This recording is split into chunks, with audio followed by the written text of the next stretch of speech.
ലോകത്തിൽ എല്ലാവരും പോരാടിക്കൊണ്ടിരിക്കുന്നു. ഏത് കുതന്ത്രങ്ങൾ ഉപയോഗിച്ചും മനുഷ്യനെ അടിച്ചു താഴ്ത്തി സ്വയം വലുതാകുവാൻ പലരും ശ്രമിക്കുന്നു. സഭയിലും സമൂഹത്തിലും ഇക്കൂട്ടർ ഭിന്നിച്ചും ഭിന്നിപ്പിച്ചും കലഹിച്ചും കലഹിപ്പിച്ചും നടന്ന് നീങ്ങുന്നു. യേശു പറഞ്ഞു, നിങ്ങൾ മറ്റുള്ളവരെ നിങ്ങളെക്കാൾ ശ്രേഷ്ഠരായി എണ്ണണമെന്ന്. ഇന്ന് മറ്റുള്ളവരെ മാനിക്കുവാനും അംഗീകരിക്കുവാനും എത്ര പേർക്ക് കഴിയുന്നുണ്ട്? ഒരു നല്ല കാര്യം ചെയ്താൽ ആ വ്യക്തിയെ പ്രകീർത്തിക്കുവാൻ എത്ര പേർക്ക് കഴിയും? ആയതിന് കഴിയാത്തത് അഹം എന്ന ഭാവമാണ്. ഈ ഭാവമാണ് സാത്താനെ സ്വർഗത്തിൽ നിന്നും വീഴ്ത്തിയത്. ഈ ഭാവം ഭവനങ്ങളിൽ ഉണ്ടാകുമ്പോൾ സാത്താൻ വസിക്കുന്ന ഇടമായി അവിടെ മാറുന്നു. ഈ ഭാവം നല്ല ആത്മീയ നിലവാരം പുലർത്തുന്നവരിലും കടന്നു വരാം. ഈ ഭാവം ലേവിയുടെ മകനായ കെഹാത്തിന്റെ മകനായ ഇസ്ഹാരിന്റെ മകൻ കോരഹ്, രൂബേൻ ഗോത്രത്തിൽ ഏലിയാബിന്റെ പുത്രന്മാരായ ദാദാൻ, അബീരാം, പേലേത്തിന്റെ മകനായ ഓൻ എന്നിവരിൽ കടന്നു. അവർ മോശയ്ക്കും അഹരോനും വിരോധമായി കൂട്ടം കൂടി. അവർ പറഞ്ഞു, മോശയും അഹരോനും മാത്രമല്ല വിശുദ്ധന്മാർ, എല്ലാവരും വിശുദ്ധന്മാരാകുന്നു. ദൈവം തിരഞ്ഞെടുത്തവരെ അവർ നിന്ദിച്ചു, അവരെ താഴ്ത്തി. ഇത് കേട്ടപ്പോൾ മോശ കവിണ്ണു വീണു. അവൻ കോരഹിനോടും അവന്റെ ആളുകളോടും ധൂപകലശമെടുത്ത് നാളെ യഹോവയുടെ സന്നിധിയിൽ തീയിട്ട് ധൂപവർഗമിടുവീൻ എന്നും യഹോവ തിരഞ്ഞെടുക്കുന്നവൻ തന്നെ വിശുദ്ധനെന്നും പറഞ്ഞു. അങ്ങനെ അവർ ഓരോരുത്തൻ താൻ്റെ ധൂപകലശമെടുത്ത് തീയിട്ടു, അതിൽ ധൂപവർഗവും ഇട്ടു. മോശയും അഹരോനുമായി സമാഗമന കൂടാരത്തിന്റെ വാതിൽക്കൽ നിന്നു. അപ്പോൾ യഹോവയുടെ തേജസ് സർവ്വസഭയ്ക്കും പ്രത്യക്ഷമായി. യഹോവ മോശയോടും അഹരോനോടും, ഈ സഭയുടെ മധ്യേ നിന്ന് മാറിപ്പോകുകയും ഞാൻ അവരെ ക്ഷണത്തിൽ സംഹരിക്കും എന്ന് കൽപ്പിച്ചു.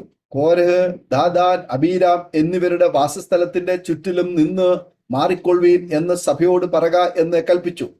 അവൻ ഈ വാക്കുകളെല്ലാം പറഞ്ഞു തീർന്നപ്പോൾ അവരുടെ കീഴെ ഭൂമി പിളർന്നു, ഭൂമി വായ് തുറന്നു.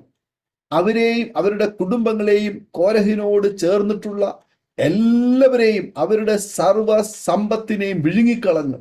യഹോവയിങ്കിൽ നിന്ന് തീ പുറപ്പെട്ടു, ധൂപ കാട്ടിയ 250 പേരെയും ദഹിപ്പിച്ചു.